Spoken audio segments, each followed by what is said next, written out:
Good morning friends. આજના લેક્ચરની અંદર આપણે કેટલાક દાખલાઓની ચર્ચા કરવાની છે.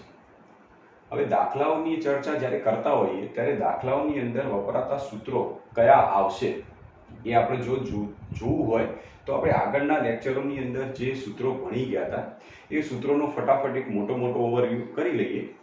તો સૌથી પહેલાં આપણે સ્ટાર્ટિંગના લેક્ચરોની અંદર સૌથી પહેલાં આપણે એક મહત્વનો પોઈન્ટ સમજ્યા હતા.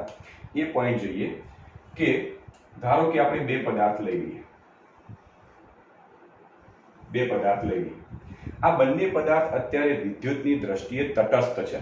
એનો મતલબ શું કે જેટલા પ્રોટોન એટલા જ ઇલેક્ટ્રોન, જેટલા પ્રોટોન એટલા જ ઇલેક્ટ્રોન, તો વિદ્યુતની દ્રષ્ટિએ તટસ્થ છે. હવે ગમે તે કોઈ પ્રક્રિયા કરાવીએ, ક્યાં તો ઘર્ષણની કરાવીએ કે સંપર્કની કરાવીએ કે પ્રેરણની રીત કરાવીએ, ગમે તે રીતે આ બે પદાર્થોમાંથી ઇલેક્ટ્રોનની આપ-લે કરાવીએ. માની લઈએ કે બંને પદાર્થોને કોઈ પણ રીતે ઇલેક્ટ્રોનની આપ-લે કરાવી તો અહીંથી ઇલેક્ટ્રોન ધારો કે આ પદાર્થ ઉપર ટ્રાન્સફર થવા માંડ્યા. અહીંથી ઇલેક્ટ્રોન આ પદાર્થ ઉપર કૂદીને જવા માંડ્યા. જેમ જેમ ઇલેક્ટ્રોન કૂદી અને બીજા પદાર્થ ઉપર જતા જશે એમ આના ઉપર ધન વિદ્યુત ભાર ખુલ્લો થશે. આની અંદર ઇલેક્ટ્રોન આવતા જશે તો આની અંદર ઋણ વિદ્યુત ભાર જમા થતો જશે. એટલે ટૂંકમાં એમ કહી શકાય કે બંને પદાર્થો જે વિદ્યુતની દ્રષ્ટિએ તટસ્થ હતા એ હવે વિદ્યુત ભારિત બની જાય છે. બરાબર. ચલો, કેટલું વિદ્યુત ભાર હશે એટલે કે આ બંને પદાર્થો કેટલા વિદ્યુત ભારિત બન્યા એ જોવું છે. તો જો એક ઇલેક્ટ્રોન ટ્રાન્સફર થઈને બીજા પદાર્થ ઉપર આવે તો આના ઉપર એક ધન વિદ્યુત ભાર ખુલ્લો થયો, એટલે કે આના ઉપર એક ઋણ વિદ્યુત ભાર જમા થયો.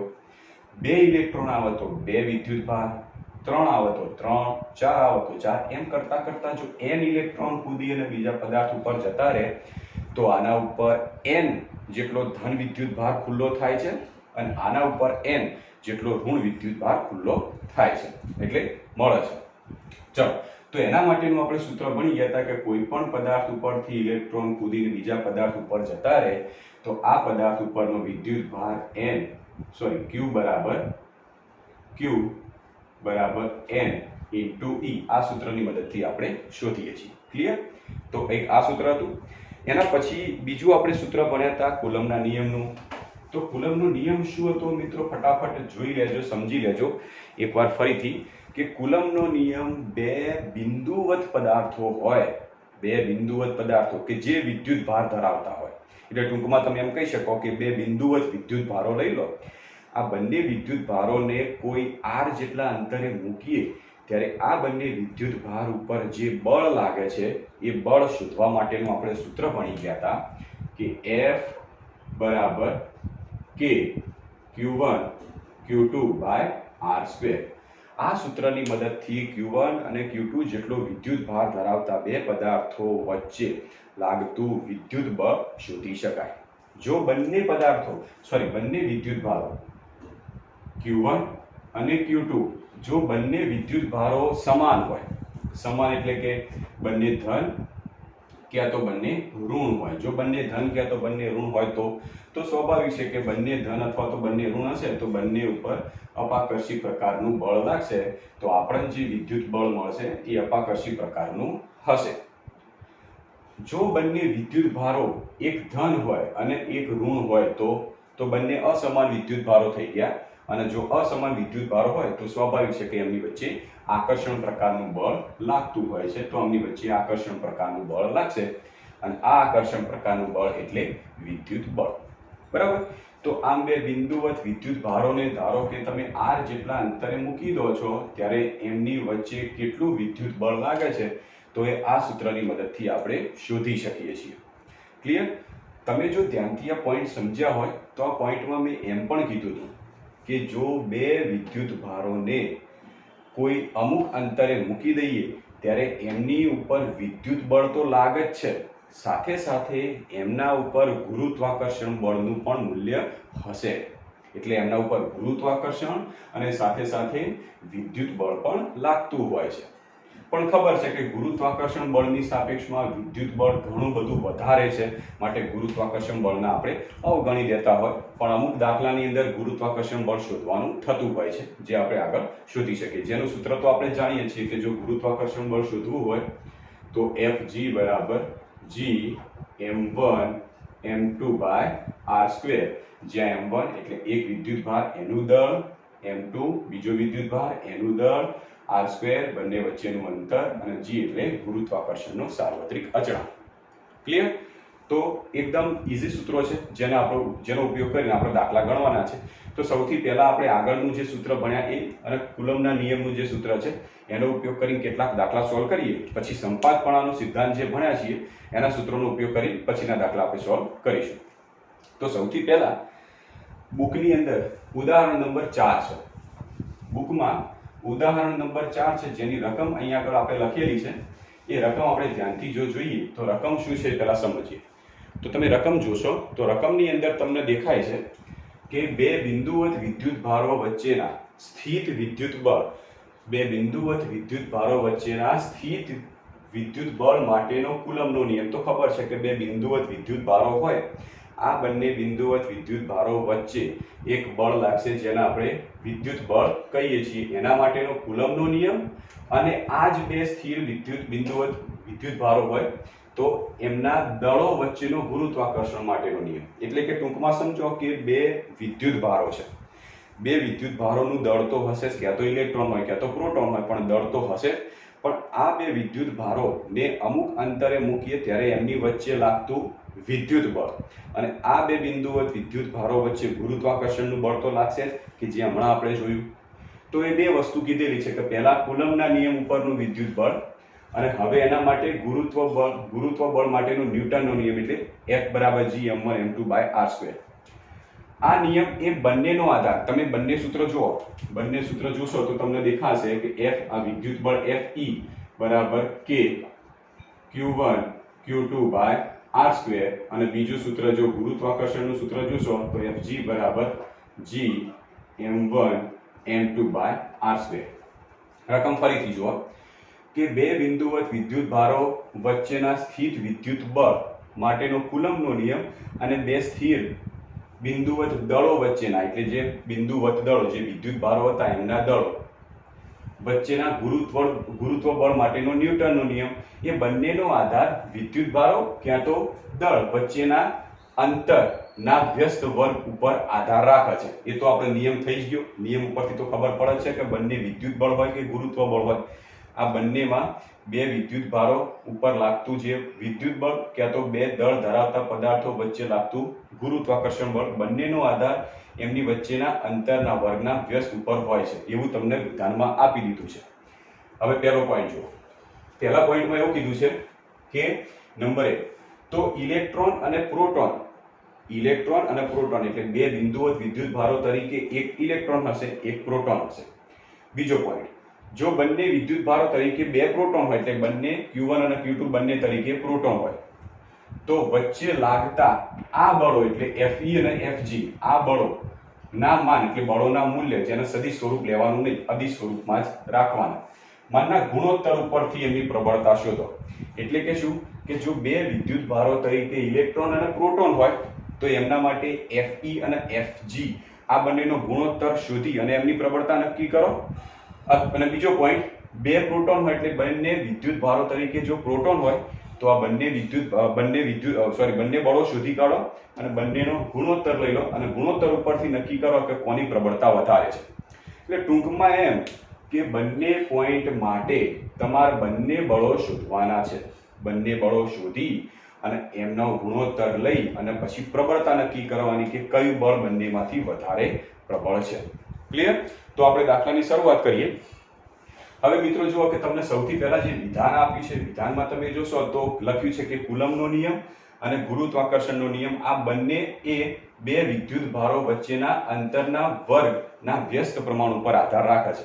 તો ધારી લઈએ સૌથી પહેલા કે બે ઇલેક્ટ્રોન અને પ્રોટોન છે, એમના વચ્ચેનું અંતર ધારો કે r જેટલું છે અને એના વ્યસ્ત વર્ગ ઉપર આધાર રાખે છે. તો સૌથી પહેલો પોઈન્ટ આપણે લઈ લઈએ. પહેલા પોઈન્ટ માટે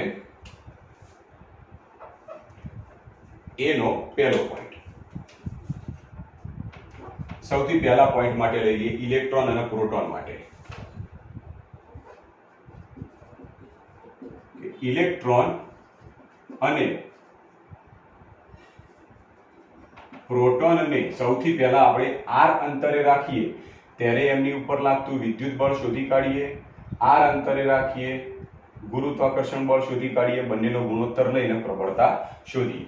તો ઇલેક્ટ્રોન અને પ્રોટોનને r અંતરે રાખી તેમની વચ્ચેનું વિદ્યુત બળ, જો એમના r અંતરે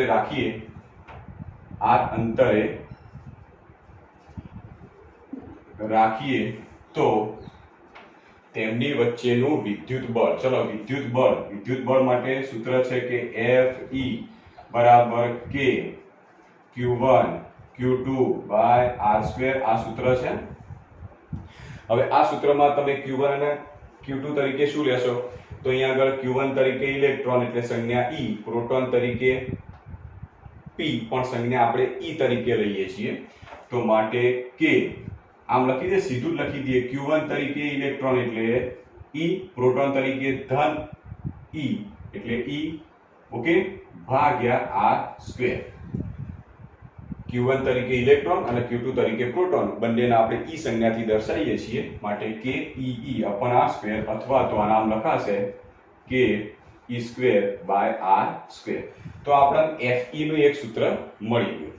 ચલો સેમ હવે આપણે લઈએ કે ઇલેક્ટ્રોન અને પ્રોટોનને r અંતરે રાખીએ ત્યારે જે વિદ્યુત બળ શોધ્યું, હવે ગુરુત્વાકર્ષણનું બળ કેટલું હશે એ આપણે શોધીએ. તો બીજો પોઈન્ટ લઈએ કે આટલા જ અંતરે ઇલેક્ટ્રોન અને પ્રોટોન આટલા જ અંતરે ઇલેક્ટ્રોન અને પ્રોટોન વચ્ચે લાગતું ગુરુત્વાકર્ષણ બળ, ચલો એટલા જ અંતરે લાગતું ઇલેક્ટ્રોન અને પ્રોટોન વચ્ચેનું ગુરુત્વાકર્ષણ બળ. તો સૂત્ર શું થશે? તો ગુરુત્વાકર્ષણ બળનું સૂત્ર છે Fg બરાબર G m1 m2/r², આટલા જ અંતરે એટલે r જેટલા અંતરે. ઓકે, ચલો m1 તરીકે તમે ઇલેક્ટ્રોન લઈ લો તો ઇલેક્ટ્રોનનું દળ, તો એના આપણે લખીએ છીએ G me. પ્રોટોન માટે તમે p સંજ્ઞા જો વાપરી દો તો એના માટેનું દળ mp ભાગ્યા બંને વચ્ચેનું અંતર r². ક્લિયર? હવે અહીંયા જુઓ કે અહીંયા બંને વિદ્યુત ભારોને પ્રોટોન હોય કે ઇલેક્ટ્રોન હોય જેને E સંજ્ઞાથી દર્શાવાય છે, એટલે વિદ્યુત ભારને E સંજ્ઞાથી દર્શાવાય. જ્યારે અહીંયા આગળ દળ છે તો દળ માટે સંજ્ઞા જો બંને E લખીએ તો ખબર ના પડે કયો ઇલેક્ટ્રોન ને કયો પ્રોટોન, માટે ઇલેક્ટ્રોનનું દળને P તરીકે પ્રોટોનનું દળ લઈ લીધેલું છે. તો બે સમીકરણો મળી ગયા. હવે બંનેનો ગુણોત્તર લઈએ. હવે Fe ભાગ્યા Fg, ચલો બંનેનો ગુણોત્તર કરીએ તો KE²/r²,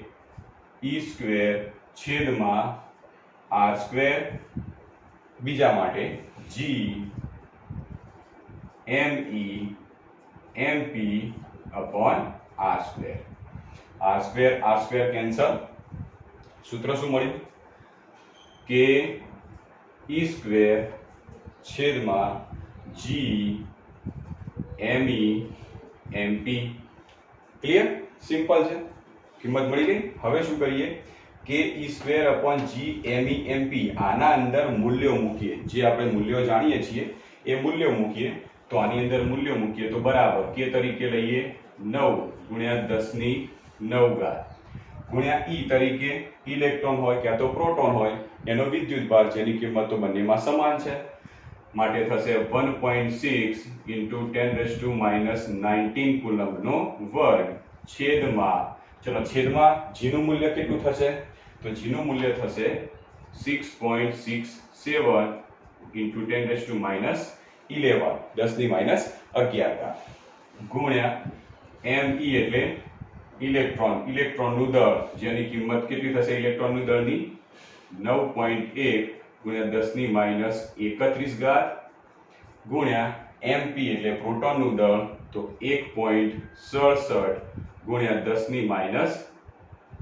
10⁻27. ચલો આનું તમે સોલ્યુશન કરો તો કેટલો જવાબ આવશે ચેક કરો. આનો તમે જવાબ લાવશો તો જવાબ કેટલો આવશે જુઓ, ફટાફટ ગણતરી કરી જુઓ તો કેટલો જવાબ આવશે, જવાબ કહો. તો આનો તમને જવાબ મળશે લગભગ 2.29 ગુણ્યા 10⁻39 ઘાત. 2.29 ગુણ્યા 10⁻39 ઘાત, તો તમને આટલો જવાબ મળે. ક્લિયર? ખ્યાલ આવી ગયો? તો અહીંયા પહેલા શું કર્યું કે ઇલેક્ટ્રોન અને પ્રોટોન આ બંને માટે બંને બળોનો ગુણોત્તર લેવાનો છે, પછી બે પ્રોટોન માટે બે બળોનો ગુણોત્તર લેવાનો છે. તો સૌથી પહેલા ઇલેક્ટ્રોન અને પ્રોટોન માટે આ બંને બળોનો ગુણોત્તર લેવો હોય તો માની લઈએ કે ઇલેક્ટ્રોન અને પ્રોટોનને કોઈ r અંતરે રાખી દઈએ.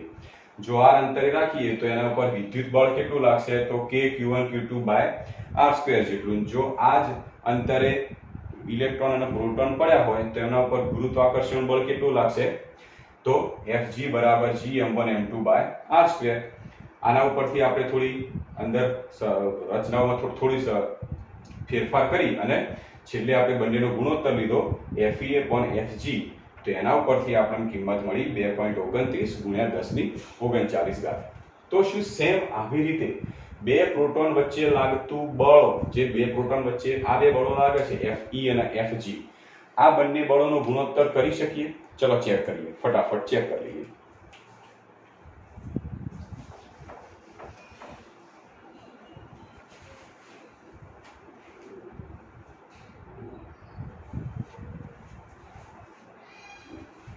ચલો તો ફટાફટ સેમ આવી રીતે કે બે પ્રોટોન એટલે બંને ધન વિદ્યુત ભાર છે, તો બંને બે પ્રોટોન વચ્ચે લાગતા બંને બળો શોધીએ. તો એના માટે બીજો પોઈન્ટ લઈએ. બીજા પોઈન્ટમાં શું કરવાનું છે કે બે પ્રોટોન વચ્ચે લાગતા બંને બળોના ગુણોત્તરની લઈ અને પ્રબળતાની સરખામણી કરવાની છે. તો બે પ્રોટોન હોય તો બંને પ્રોટોનને એટલા જ એટલે કે r અંતરે મૂકી દઈએ. તો r અંતરે રહેલા બે પ્રોટોન વચ્ચે લાગતું વિદ્યુત બળ, બે પ્રોટોન વચ્ચે લાગતું વિદ્યુત બળ. ચલો વિદ્યુત બળનું સૂત્ર આપણે જાણીએ છીએ કે વિદ્યુત બળ Fe બરાબર k q1 q2 r². હવે q1 તરીકે પ્રોટોન, q2 તરીકે પણ પ્રોટોન છે, તો પ્રોટોનના આપણે e સંજ્ઞા, વિદ્યુત ભારના e સંજ્ઞાથી દર્શાવીએ છીએ, માટે k e × e/r² બરાબર અહીંયા શું થશે, k e²/r². તો એક સમીકરણ મળી ગયું. ક્લિયર? સેમ આવી રીતે આટલા જ અંતરે બે પ્રોટોન રાખી અને કેટલું ગુરુત્વાકર્ષણ બળ લાગે છે એ શોધી કાઢીએ. તો આટલા જ અંતરે આ બે વિદ્યુત ભારો વચ્ચેનું ગુરુત્વાકર્ષણ બળ. ચલો બંને વચ્ચેનું ગુરુત્વાકર્ષણ બળ જેને આપણે સંજ્ઞા દર્શાવીએ છીએ Fg બરાબર g m1 m2 r². Okay, હવે આની અંદર m1 તરીકે પ્રોટોન ને m2 તરીકે પણ પ્રોટોન છે, તો આમ લખીએ કે g mp × mp/r² અથવા તો g mp²/r². બંનેનો ગુણોત્તર લેવાનો છે, તો બંનેનો ગુણોત્તર લઈ લઈએ. હવે બંનેનો ગુણોત્તર એટલે Fe/Fg બરાબર Fe એટલે k e²/r² છેદમાં g mp²/r². અહીંયા દેખાય છે કે r² કેન્સલ થઈ જાય છે, માટે મળે છે k e²/g mp². હવે આ જે સમીકરણ રહ્યું એની કિંમતો જો મૂકી દઈએ તો શું થશે, k ની કિંમત થશે 9 ગુણ્યા 10⁹ ઘાત e તરીકે 1.6 × 10⁻⁻19 ઘાત નો વર્ગ છેદમાં આવશે g ની કિંમત 6.7 67 ગુણ્યા 10 ની -11 ગુણ્યા mp એટલે પ્રોટોનનું દળ તો 1.6 into 10⁻⁻27 અથવા તો 1.67 એમ પણ લખી શકો. ક્લિયર? ઓકે, ચલો હવે આનો તમારો જવાબ લાવવાનો છે. તો જવાબ કેટલો આવશે? સોરી, આનો સ્ક્વેર છે, np નો સ્ક્વેર. તો કેટલો જવાબ આવશે? તો ફટાફટ જવાબની ગણતરી કરો. તો આનો જવાબ તમારે શોધવાનો છે. જવાબ તો આપણને મળશે 1.24 ગુણ્યા 10 ની 1.24 ગુણ્યા 10 ની 36 ઘાત 10 ની 36 ઘાત. તો આ આપણને બીજા ભાગ માટેનો જવાબ મળ્યો.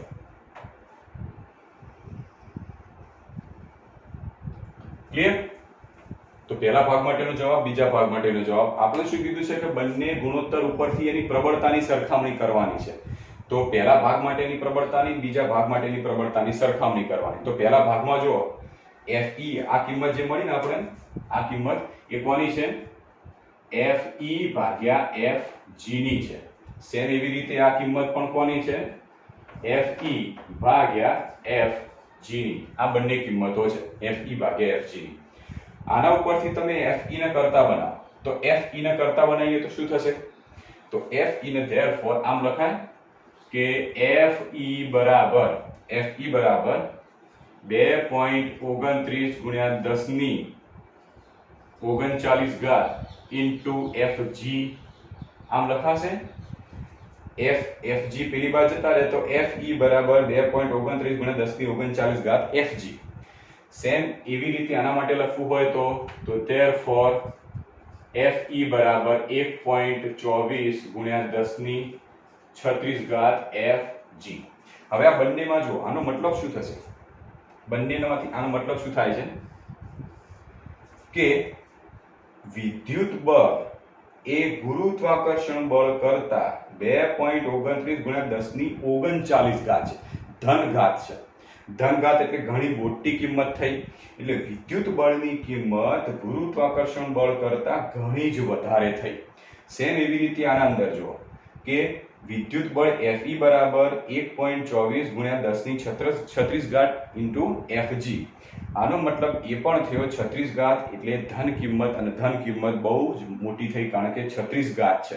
તો આનો મતલબ પણ એવો જ થયો કે વિદ્યુત બળની કિંમત ગુરુત્વાકર્ષણ બળની કિંમત કરતા 10 ની 36 ઘાત ઘણી વધારે થઈ. તો બંનેની અંદર તમને દેખાય છે કે વિદ્યુત બળ વધારે છે ગુરુત્વાકર્ષણ બળની સાપેક્ષમાં. તો આપણે સરખામણીમાં શું, પ્રબળતાની સરખામણીમાં શું કહી શકીએ કે Fe is very greater than Fg. Fe is very greater than Fg. Fe બંનેમાં Fe જો Fg કરતા, આના Fe Fg કરતા ઘણા મોટા, આના પણ Fe Fg કરતા ઘણા મોટા. માટે વિદ્યુત બળ ગુરુત્વાકર્ષણ બળ કરતા ઘણું જ વધારે છે, જે આપણે પ્રબળતાની સરખામણીમાં મેળવી શકીએ. ક્લિયર? દાખલો ફરીથી એકવાર જોઈ લો. ઈઝી છે દાખલો એકદમ.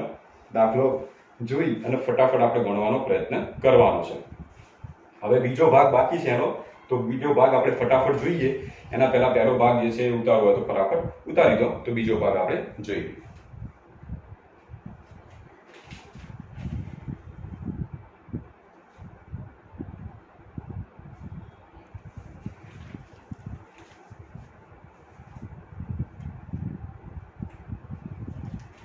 તો બીજો ભાગ અહીંયા લખું છું.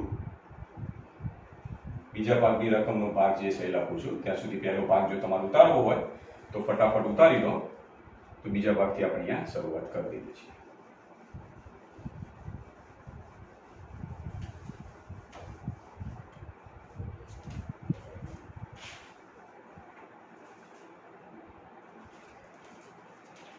બીજો ભાગ આવી રીતે છે રકમ એની કે ઇલેક્ટ્રોન અને પ્રોટોન બી વિભાગ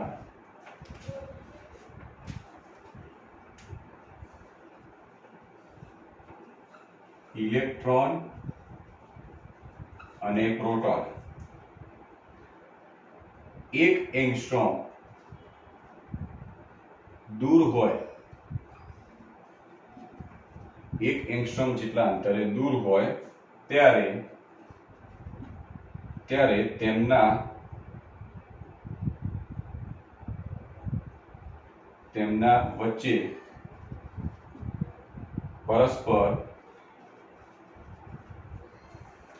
આકર્ષણ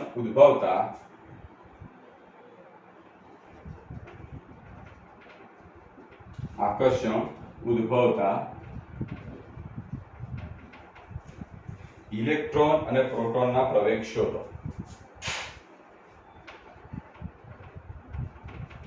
ઇલેક્ટ્રોન અને પ્રોટોનના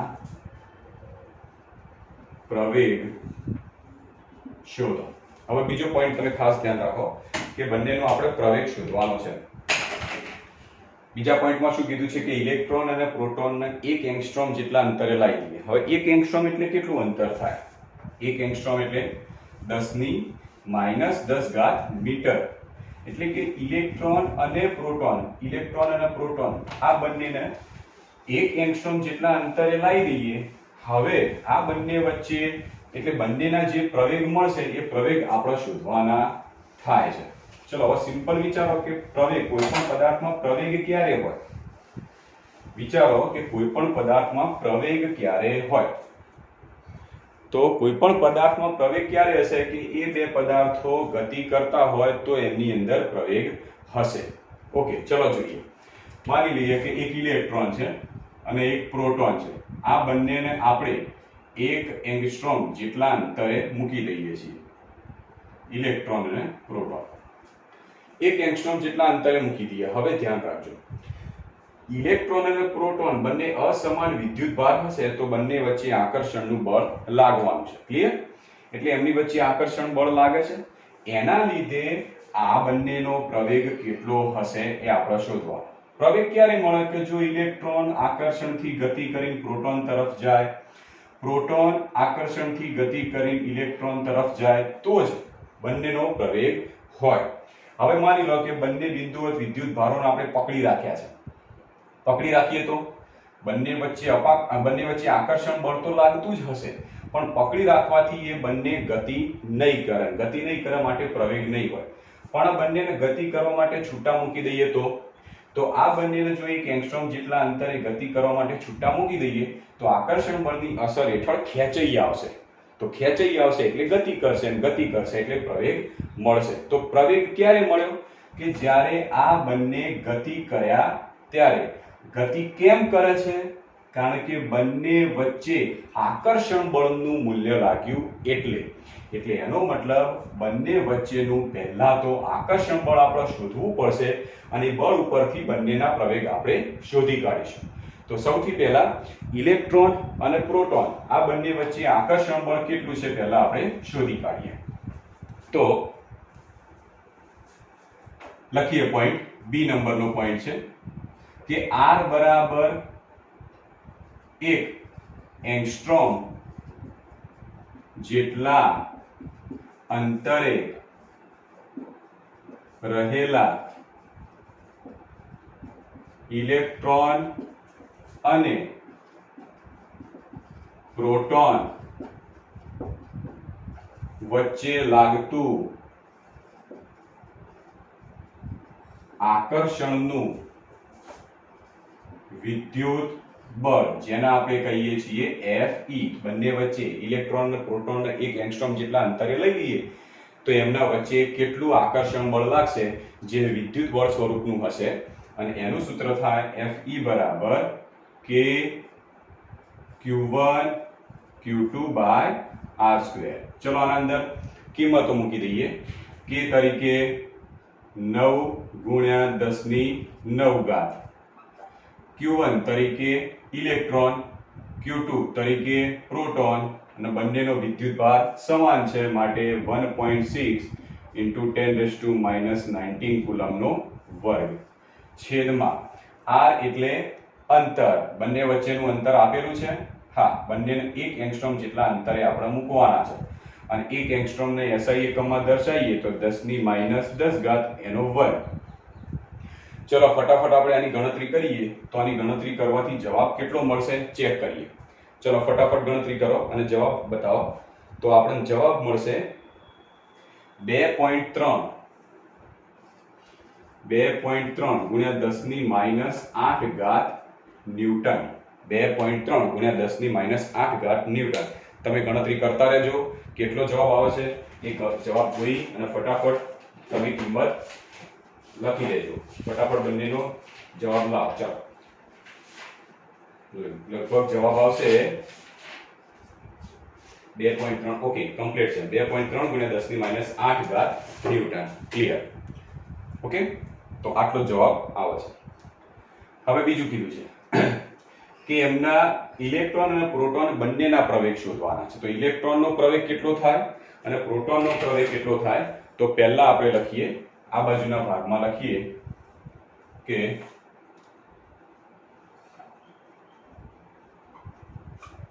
ઇલેક્ટ્રોનનો પ્રવેગ. ચલો, ઇલેક્ટ્રોનનો પ્રવેગ કેટલો હશે? તો પ્રવેગ માટેનું સૂત્ર બળ સ્વરૂપનું કયું છે? તો પ્રવેગ A બરાબર F/m. આ સૂત્ર જાણીએ છીએ. ઓકે, તો આ સૂત્ર ઉપરથી ઇલેક્ટ્રોન માટેનું સૂત્ર બનાવીએ તો therefore AE બરાબર Fe/me. ક્લિયર?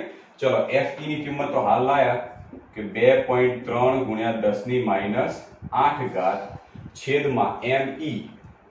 me એટલે ઇલેક્ટ્રોનનું દળ. ચલો, પહેલા તો ઇલેક્ટ્રોનનું દળ કેટલું છે? તો 9.1 ગુણ્યા 10⁻31 ઘાત. હવે આનો જવાબ લાવો તો આના માટે ઇલેક્ટ્રોનનો પ્રવેગ કેટલો આવશે એ શોધી કાઢો. તો આના ઉપરથી ઇલેક્ટ્રોનનો પ્રવેગ જો શોધશો તો જવાબ તમને મળશે 2.5 ગુણ્યા 10⁻22 ઘાત. જવાબ લાવશો એટલે તમને મળશે કે 2.5 ગુણ્યા 10⁻22 ઘાત મીટર પ્રતિ સેકન્ડ સ્ક્વેર. તો આ કિંમત કોની મળી? ઇલેક્ટ્રોનના પ્રવેગની કિંમત મળી ગઈ. ક્લિયર? સેમ આવી રીતે આપણે શોધીએ પ્રોટોનનો પ્રવેગ.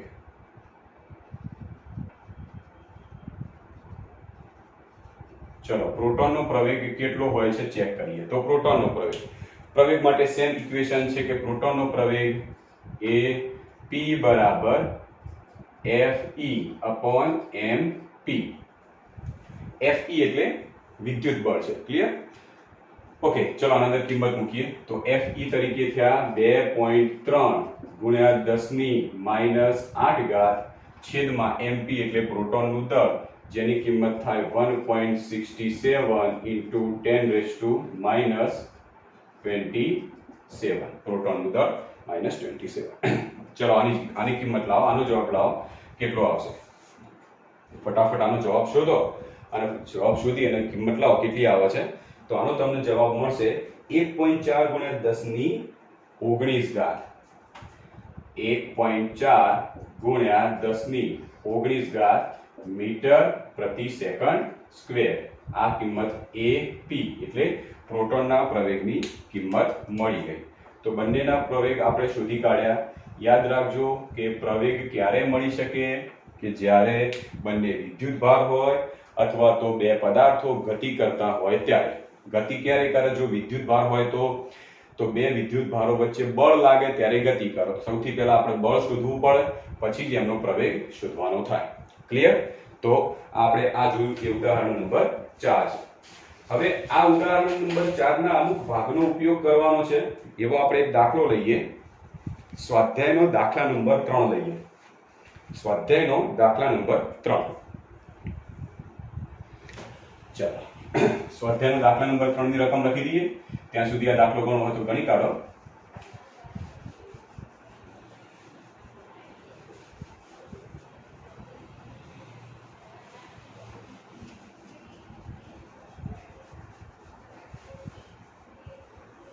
ઓકે, ચાલો સ્વાધ્યાયના દાખલા નંબર 3 ની આપણે રકમ લખીએ.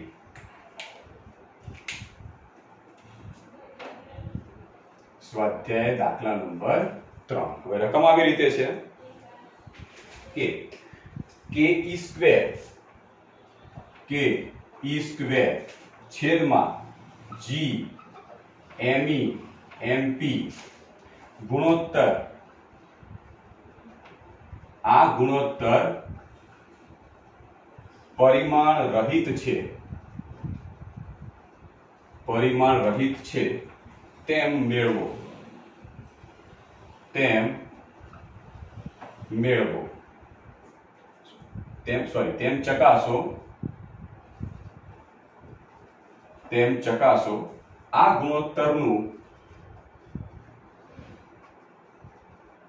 ગુણોત્તરનું મૂલ્ય મેળવો અને આ ગુણોત્તર શું સૂચવે છે? આ ગુણોત્તર શું સૂચવે છે? હવે ધ્યાનથી જોજો, રકમમાં અમુક ભાગ તમે આગળ જોઈ ગયેલા છો, તમારે સીધો જ ગણતરીમાં લેવાનો છે કે આ ગુણોત્તર શું સૂચવે છે કે ke²/GME/MP આ જે ગુણોત્તર રહ્યો એ સૌથી પહેલા તો પરિમાણ રહિત છે એવું આપણે સાબિત કરવાનું છે અને એનું મૂલ્ય મેળવી અને ગુણોત્તરની કિંમત શું બતાવે છે એવું આપણે સાબિત કરી દઈએ. ચલો તો શરૂ કરીએ. તો મિત્રો તમે ગુણોત્તર જે આપ્યું છે ગુણોત્તર ધ્યાનથી જુઓ તો આગળનું જે ઉદાહરણ હતું, ઉદાહરણ નંબર 4, એમાં આ ભાગ આવી ગયો. એટલે કે ગુણોત્તર આવી રીતે આપેલો છે આપણને કે ke²/GME/MP. ઓકે, આ ગુણોત્તર તમને આપ્યો અને આનું પારિમાણિક સૂત્ર લાવશો તો m0 l0 t0 પ્રકારનું મળશે એવું આપણે સાબિત કરવાનું છે. હવે તમે આગળનું ઉદાહરણનો એ વિભાગ જોશો તો એમાં આ પોઈન્ટ આપણે સાબિત કર્યો હતો કે જ્યાં fe અને fg નો ગુણોત્તર લીધો હતો તો આટલો મળ્યો હતો. તો એના ઉપરથી આપણે થોડો ઘણો પોર્શન લઈ અને ગણવાનો પ્રયત્ન કરીએ. તો સૌથી પહેલા આપેલ જે ગુણોત્તર હતો આ ગુણોત્તરના ઉપરના પદ અને નીચેના પદ આ બંને પદને r² વડે ભાગી દઈએ. સૌથી પહેલા આ ઉપરનું અને નીચેનું બે પોઈન્ટ રહ્યા, બે સંખ્યાઓ રહી, એને આપણે r² વડે ભાગી દઈએ. તો ke²/r² છેદમાં GME/MP/r² બંનેને આપણે r² વડે ભાગી દીધા. r² વડે કેમ ભાગ્યા? તો જો r² વડે ભાગવાથી શું થયું તો ઉપર એક સમીકરણ મળ્યું, અહીંયા આગળ પણ એક, નીચે પણ આપણને એક સમીકરણ મળ્યું છે. હવે ઉપરનું સમીકરણ જોશો તો ke² એટલે e * e અથવા તો q1 q2 પણ કહી શકો. તો ke²/r² આ શું બતાવે છે કે બે વિદ્યુત ભારો વચ્ચે લાગતું વિદ્યુત બળ. નીચેનું સૂત્ર જુઓ તો GME/MP/r² એ બે વિદ્યુત ભારો કે જે દળ ધરાવે છે એમની વચ્ચે લાગતું ગુરુત્વાકર્ષણ બળ. તો ઉપરનું સૂત્ર વિદ્યુત બળ એટલે Fe નું બની ગયું, નીચેનું સૂત્ર એ ગુરુત્વાકર્ષણ બળ એટલે Fg નું બની ગયું. તો ક્લિયર? તો આના ઉપરથી સીધું આપણે આવું લખી શકીએ. હવે આના માટે સીધું પારિમાણિક સૂત્ર લઈ દઈએ તો તમને ખબર પડી જશે કે ભાઈ ઉપર એ બળ અને નીચેનું બળ બંને બળ હોય તો પારિમાણિક સૂત્ર મળે? તો ના મળે. માટે થઈ ગયું સાબિત કે પરિમાણ રહિત છે. તો અહીંયા આપણે લખીએ નવો પોઈન્ટ કે અહીં Fe/Fg બરાબર Fe નું પારિમાણિક સૂત્ર લઈ લઈએ m1 l1 t-2 છેદમાં Fg નું લઈએ m1 l1 t-2. દેખાય છે સિમ્પલ કે બંને ઉપર નીચે સમાન પારિમાણિક સૂત્રો છે, કેન્સલ થઈ જાય. તો 1 લખો અથવા તો m0 l0 t0 બરાબર પરિમાણ રહિત. બરાબર, ગુણોત્તર કેવો મળશે? પરિમાણ રહિત. તો પરિમાણ રહિત આપણો ગુણોત્તર આવી રીતે મળી જશે. ક્લિયર? ઓકે. હવે બીજો પોઈન્ટ હવે આપણે સાબિત કરવાનો છે કે એનું મૂલ્ય કેટલું હશે. મૂલ્ય એટલે આ ગુણોત્તરનું મૂલ્ય કેટલું હોય. તો આ ગુણોત્તરનું મૂલ્ય મેળવવા માટે k ની, e ની, g ની, me, mp બધાની કિંમત મૂકવી પડે. બધાની કિંમત મૂકો ત્યારે આપણને ખબર પડે કે કેટલી કિંમત, એનું મૂલ્ય કેટલું થશે. તો ચલો આપણે અહીંયા આગળ લખીએ. સૂત્ર આપણે ફરીથી લખીએ કે ke²/GME/MP આ બધાની કિંમતો આપણે મૂકી અને જવાબ લાવીએ, એનું મૂલ્ય લાવીએ. તો k ની કિંમત થશે 9 × 10⁹ ગુણ્યા e² E એટલે વિદ્યુત ભાર જેની કિંમત 1.6 × 10⁻19 કુલમનો વર્ગ છેદમાં G તરીકે 6.67 × 10⁻11 ગુણ્યા Me એટલે ઇલેક્ટ્રોનનું દર અને એની કિંમત મળશે 9.1 × 10⁻31 MP 1.67 × 10⁻27 ચલો ફટાફટ આનું કેલ્ક્યુલેશન કરો અને ગુણોત્તરની કિંમત કેટલી આવે છે એ ગુણોત્તરની કિંમત મને જલ્દી કહી ચલો તમને જો ધ્યાનથી સમજ્યા હોય તો તરત જ ખબર પડશે કે ઉદાહરણ નંબર 4 માં આટલાથી લઈ અહીંયા સુધી આખી પ્રોસેસ કરી હતી એટલે બંનેનો ગુણોત્તર પણ લીધો હતો કારણ કે જો ઉદાહરણ નંબર 4 માં આપણે આને તો આપણે Fe/Fg કહી દીધા બરાબર તો આના બરાબર આપણે Fe/Fg લખી દઈએ આટલા Fe/Fg તો Fe/Fg તો બંને એક પ્રોટોન હોય ને ઇલેક્ટ્રોન હોય તો એના માટે Fe/Fg કેટલા મળ્યા હતા તો મળ્યા હતા 2.29 × 10⁻39 મળ્યા હતા તો આનો મતલબ શું કહેવાય કે Fe બરાબર 2.29 × 10⁻39 Fg તો આ કિંમત બંને ગુણોત્તરની કિંમત મળી બરાબર ટૂંકમાં કે ગુણોત્તરનું મૂલ્ય આપણને આટલું મળશે 2.29 × 10⁻39 હવે આ ગુણોત્તર શું સૂચવે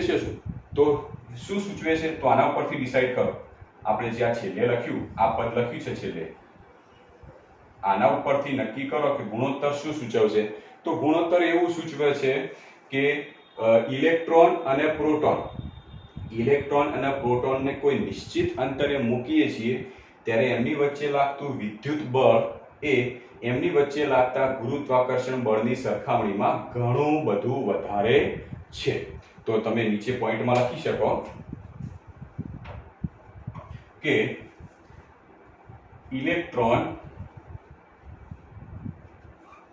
ઇલેક્ટ્રોન અને પ્રોટોનને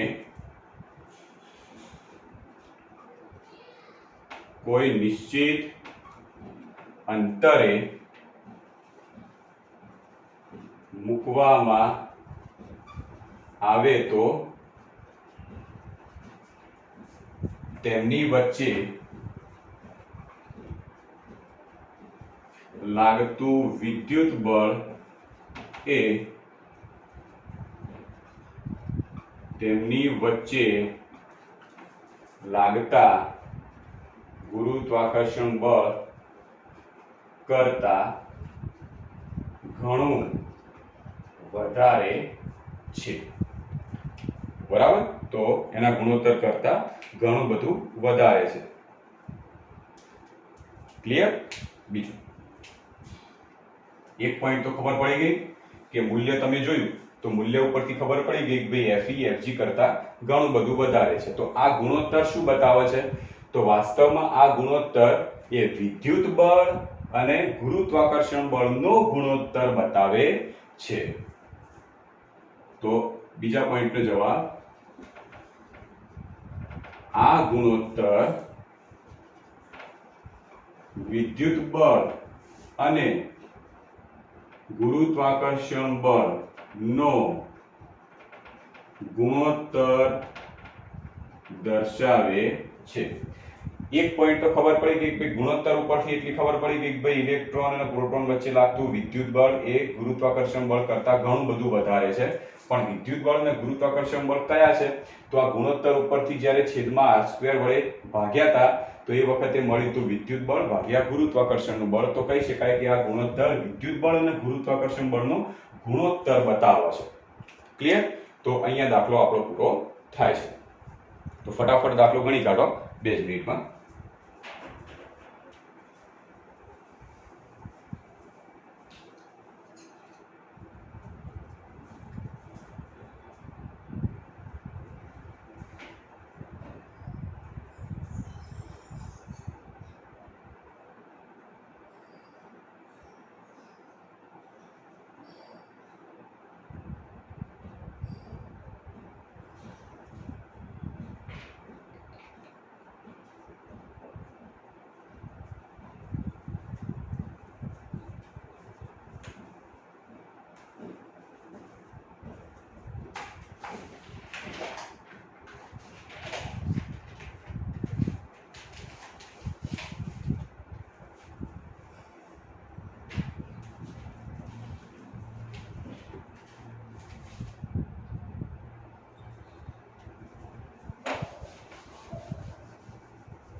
હવે સ્વાધ્યાયનો દાખલા નંબર 12 જુઓ. 12મા નંબરનો દાખલો જુઓ સ્વાધ્યાયનો.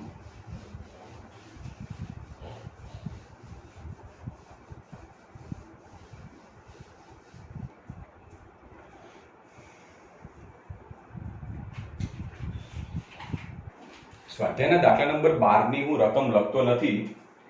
તમે બુકની અંદર દાખલા નંબર 12 જોતા રહેજો, એની રકમ જોતા રહેજો. હું ફક્ત અહીંયા આગળ એનું સોલ્યુશન જ કરું છું. સ્વાધ્યાયના દાખલા નંબર 12 નું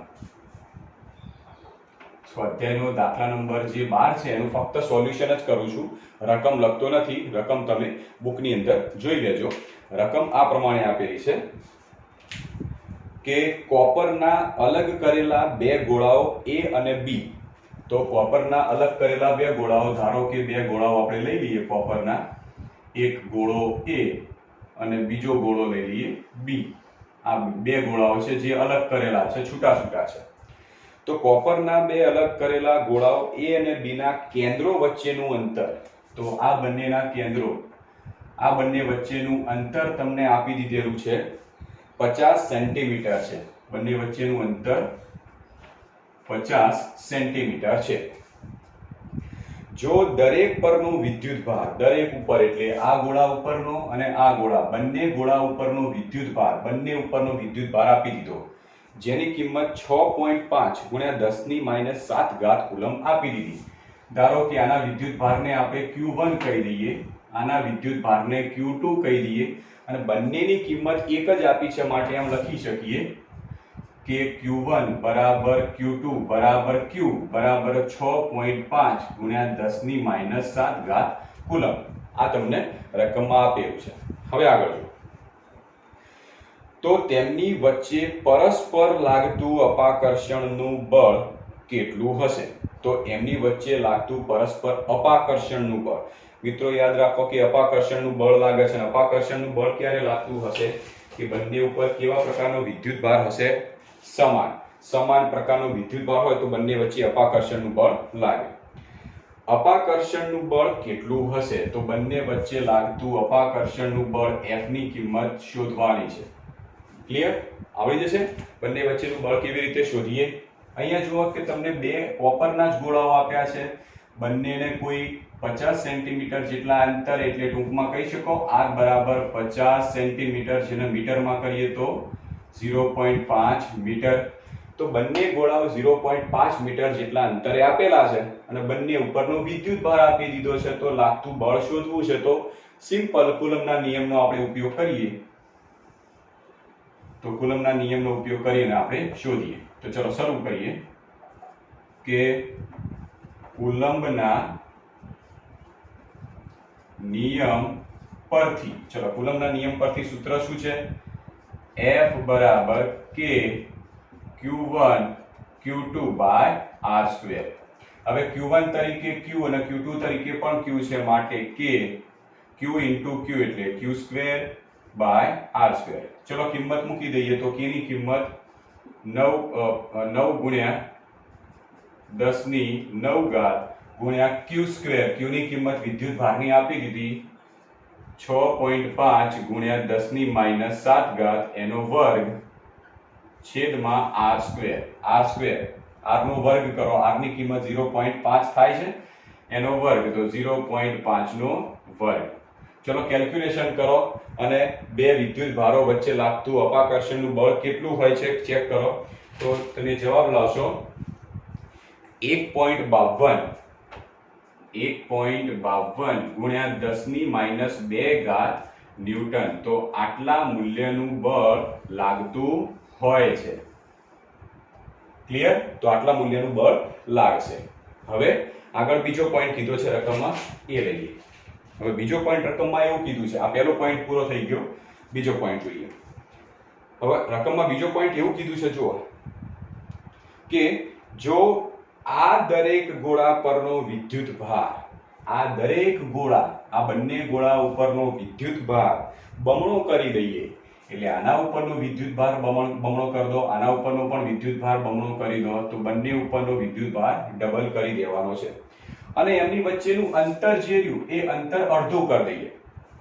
બંને ઉપરનો વિદ્યુતભાર ડબલ કરી દો અને એમની વચ્ચેનું અંતર અડધું કરી દો તો કેટલું અપાકર્ષણનું બળ લાગશે? તો આવું કરવાથી કેટલું અપાકર્ષણનું બળ લાગશે? તો ચલો બીજા પોઈન્ટમાં શું કીધું છે કે બંને ઉપરનો વિદ્યુત ભાર ડબલ કરી દઈએ. તો બંને ઉપરનો વિદ્યુત ભાર ડબલ કરી દઈએ તો ગોળા A અને B પરનો નવો વિદ્યુત ભાર કેટલો થશે? તો નવો વિદ્યુત ભાર, ચલો બંનેના વિદ્યુત ભારને Q તરીકે બતાવ્યું હતું, તો નવો વિદ્યુત ભારને આપણે લઈ લઈએ Q ડેશ બરાબર ડબલ એટલે 2Q જેટલો થઈ જશે. એટલે પહેલા ગોળાનો 2Q, બીજા ગોળાનો પણ 2Q થઈ જશે. એટલે વિદ્યુત ભાર કેટલો થઈ જશે? Q ડેશ બરાબર 2Q. એટલે ગોળા A અને B બંને ઉપર Q ડેશ જેટલો થાય તો Q ડેશ બરાબર 2Q જેટલો વિદ્યુત ભાર થઈ જાય. એમની વચ્ચેનું અંતર કેટલું થઈ જાય છે? અડધું. તો તેમની વચ્ચેનું અંતર અડધું થતા નવું અંતર એના આપણે r ડેશ કહી દઈએ તો એ મૂળ અંતર જે r હતું એના કરતા અડધું થઈ જાય, માટે લખીએ r/2. ક્લિયર? ખ્યાલ આવી ગયો? બંને ઉપરનો વિદ્યુત ભાર થઈ ગયો ડબલ, તો આનું મૂલ્ય Q1 એટલે Q ડેશ એ પણ થઈ ગયું 2Q, આના ઉપરનું પણ થઈ ગયું 2Q જેટલું. તો હવે આવું કરીએ તો બંને વચ્ચે કેટલું અપાકર્ષણનું બળ લાગશે? તો શોધીએ. તો ગોળા A અને B વચ્ચે લાગતું અપાકર્ષણનું બળ, ચલો એના આપણે નામ આપીએ F ડેશ. અપાકર્ષણનું બળ F ડેશ બરાબર સૂત્ર લઈ લઈએ કે K Q1 Q2 by r2 જે સૂત્ર હતું એના અંદર ફેરફાર કરીએ તો Q1 તરીકે Q1 ડેશ Q2 ડેશ.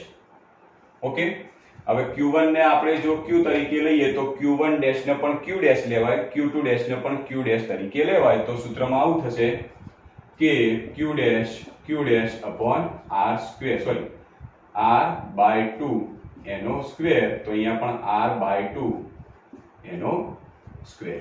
અહીંયા આગળ તમે r ડેશ લખી દો. ઓકે, અહીંયા લખી દઈએ r ડેશ એનો સ્ક્વેર. ચલો હવે આ સમીકરણ આ રીતે લખાય કે k Q ડેશ તરીકે લઈ લઈએ 2Q, પેલા બીજા Q ડેશ તરીકે 2Q છેદમાં r/4 એટલે આમ લખાય r સ્ક્વેર, r/2 નો વર્ગ એટલે r²/4 થશે. ઓકે, હવે આમાંથી જો એવું કરીએ કે 4 છેદમાં છે તો ઉપર જતા રહે, 2 ગુણ્યા 2 એટલે 4, આ 4 ગુણ્યા છેદના ઉપર 4 એટલે 16, તો 16 k Q²/r² થયા. k 16 k Q²/r². હવે k Q²/r², k Q²/r² બરાબર f લખી દઉં. તો આના બદલે સીધા લખી દઈએ 16 into f. તો f ડેશ બરાબર કેટલા મળ્યા? 16 into f. અને f ની કિંમત તો જાણીએ છીએ 1.52 ગુણ્યા 10⁻². તો 16 1.52 ગુણ્યા 10⁻². ઓકે, therefore f ડેશ બરાબર કેટલા મળશે? તો f ડેશ ની તમે કિંમત લાવશો તો એ કિંમત મળશે 0.24 ન્યૂટન. 0.24 ન્યૂટન. તો આટલી કિંમત f ડેશ ની મળશે. ઓકે, જોઈ લેજો. તો આટલી કિંમત આપણને f ડેશ ની કિંમત તરીકે મળશે. ફટાફટ દાખલો ગણી દો, એકદમ ઈઝી દાખલો છે.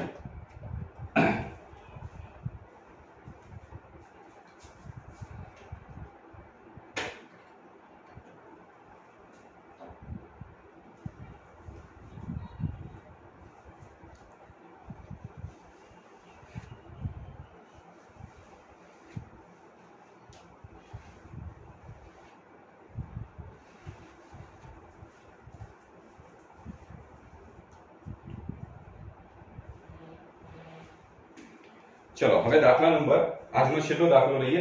સ્વાધ્યાયનો દાખલો નંબર 13. સ્વાધ્યાયનો દાખલા નંબર 13.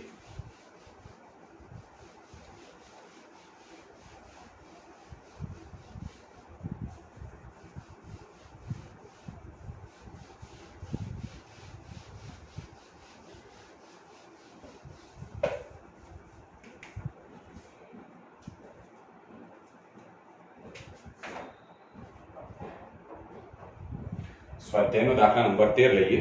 હવે 13મા દાખલામાં આપણે એવું કીધેલું છે કે ધારો કે સ્વાધ્યાય 12માના બંને ગોળાઓ સમાન માપના છે. તો સ્વાધ્યાય 12માં બંને ગોળા હતા, તો આ બંને ગોળા ઉપરના પેલા વિદ્યુત ભાર લખી દઈએ. તો બંને ગોળા ઉપરના વિદ્યુત ભાર દાખલા નંબર 12માં આવી રીતે હતા કે Q1 બરાબર Q2 બરાબર Q બરાબર 6.5 ગુણ્યા 10⁻7 કુલમ.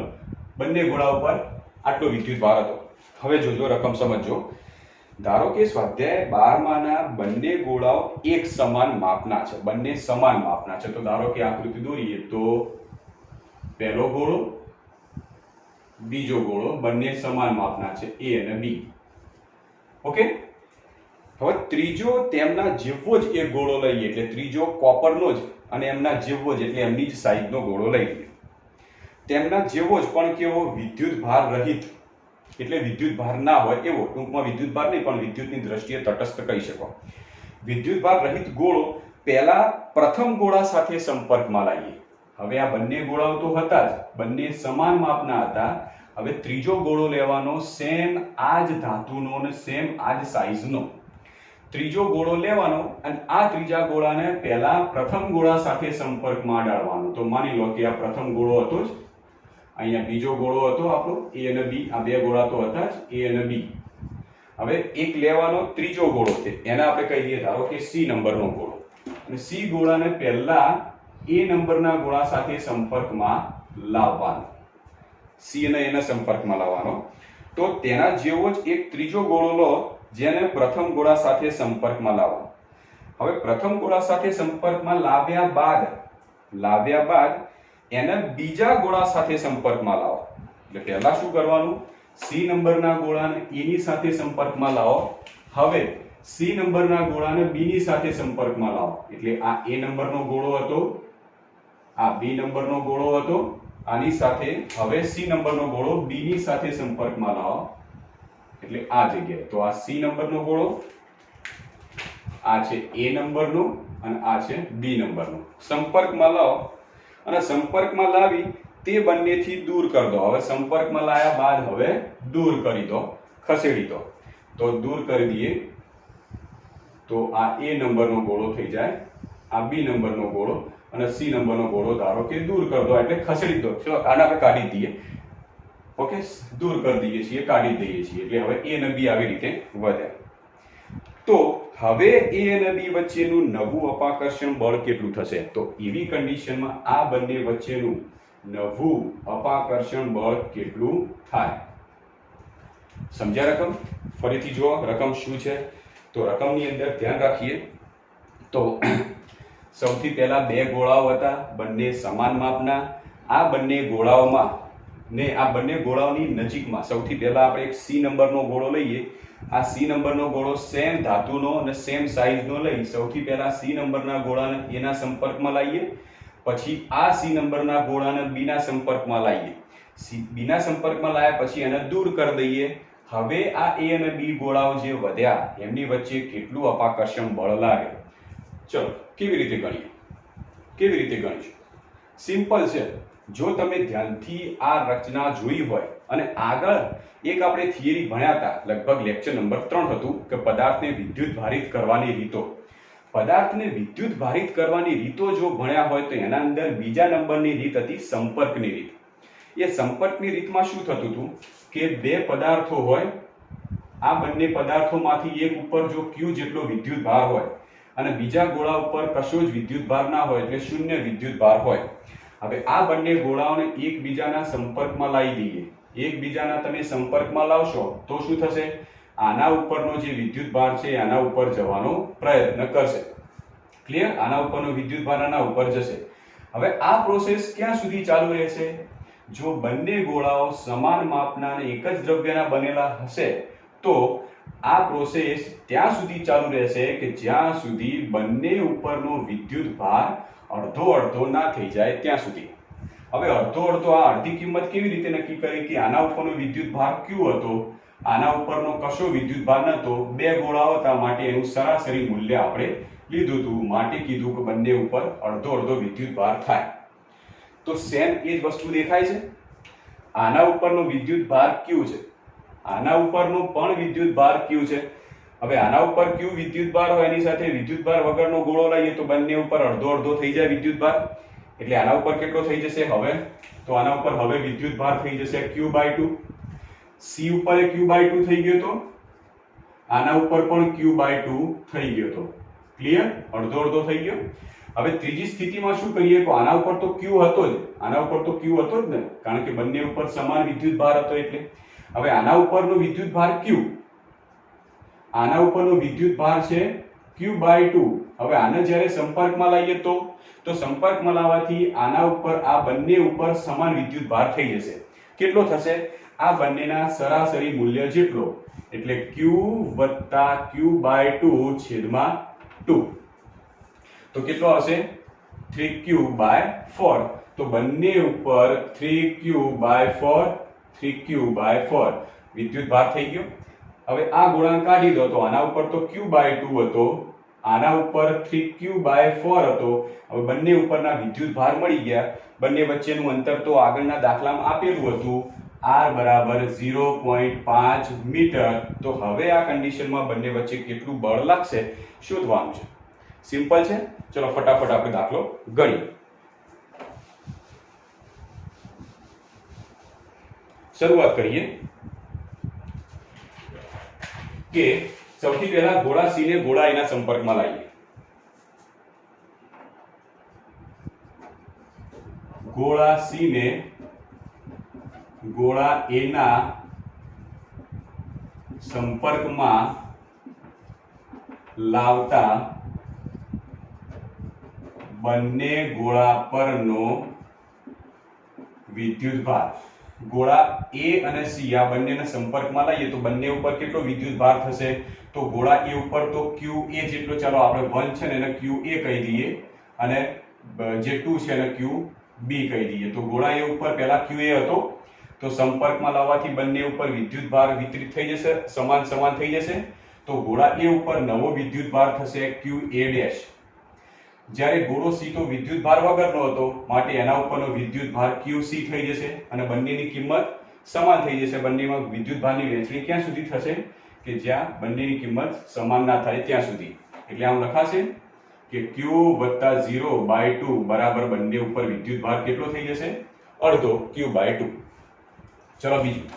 હવે શું કરીએ આ સ્થિતિમાં? હવે C અને B ને બંને સંપર્કમાં લાવીને બંને ઉપર કેટલો વિદ્યુત ભાર થાય છે એ જોઈએ. તો ગોળા C ને ગોળા B ના સંપર્કમાં લાવતા બંને ગોળા પરનો વિદ્યુત ભાર. ચલો બંને ગોળા ઉપરનો વિદ્યુત ભાર કેટલો થશે? તો C ઉપર અહીંયા આગળ આવશે તો C ઉપર તો QC જેટલો હતો જ. ઓકે, હવે આ જગ્યાએ આવશે એટલે બંને ઉપર પાછો વિદ્યુત ભાર બદલાઈ જશે. તો C ઉપરનો વિદ્યુત ભાર QC' કહી દઈએ. B ઉપરનો વિદ્યુત ભાર QB જેટલો હતો, પણ વિદ્યુત ભારની વહેંચણી થઈ જશે તો B ઉપરનો વિદ્યુત ભાર QB' થઈ જશે. અને એ કેટલો થશે? તો B ઉપરનો તો Q જેટલો હતો જ, પ્લસ C ઉપરનો અહીંયાથી q/2 આવ્યો અને એના સરાસરી મૂલ્ય જેટલો એટલે 3q/4 જેટલો થઈ ગયો. ક્લિયર? હવે આ બંને વચ્ચે લાગતું બળ આપણે શોધવું છે. કોના ઉપર? તો A અને B બંને વચ્ચે ઉપર લાગતું બળ કેટલું હશે? તો ગોળા A અને B વચ્ચે લાગતું અપાકર્ષણનું બળ F' નામ આપીએ. કેટલું થશે? તો F' બરાબર સૂત્ર મૂકી દઈએ કે q1 q2/r². આ સૂત્રમાં q1 તરીકે આ ગોળા ઉપરનો વિદ્યુત ભાર જે તમને દેખાય છે QA' થઈ જાય છે. તો કે QA', ઓકે. 2 એટલે આ ગોળા ઉપરનો વિદ્યુત ભાર જે QB હતો પણ હવે થઈ જશે QB'. તો QB' છેદમાં r². બંને વચ્ચેનું અંતર તો આપણે બદલતા નથી, માટે r². કિંમત લઈ લઈએ તો k QA' તરીકે q/2, QB' તરીકે કિંમત થાય 3q/4. અને છેદમાં અંતર r². ચલો કેટલી કિંમત આવશે? તો k a/2, k q/2, 3q/4 અને ભાગ્યા r². તો કિંમત તમે લાવો તો અહીંયા દેખાય છે તો 4 દુ 8, તો અહીંયા છેદમાં 8 બાર આયા અને ઉપરથી 3 બાર આયા તો 3/8 ઇન્ટુ k q તો q² બાય r². તો f' બરાબર કેટલા? આટલા મળ્યા. હવે સ્વાધ્યાયના દાખલા નંબર 12 માં જુઓ કે k q² બાય r², જેના આપણે બળ f તરીકે ઓળખ્યું હતું, તો બળ f લઈ લઈએ તો f' બરાબર 3/8 ઇન્ટુ f. therefore f' બરાબર 3/8 અને f ની કિંમત કેટલી લાયા હતા આપણે? 1.52 ગુણ્યા 10⁻²² લાયા હતા. therefore f' બરાબર ફાઇનલ કિંમત કેટલી મળશે? તમે ગણતરી કરશો તો તમને ફાઇનલ કિંમત મળશે 5.7 ગુણ્યા 10⁻³ 5.7 ગુણ્યા 10⁻³ ન્યૂટન. આટલી કિંમત f' એટલે કે બે ગોળાઓ A અને B ના નવા વિદ્યુત ભાર થઈ જાય ત્યારે એમની વચ્ચે આટલું બળ લાગશે. ક્લિયર? તો એકદમ ઈઝી દાખલો છે. દાખલો જો સમજીએ તો આસાનીથી આપણે ગણી શકીએ. તો ફટાફટ દાખલો ગણી કાઢો.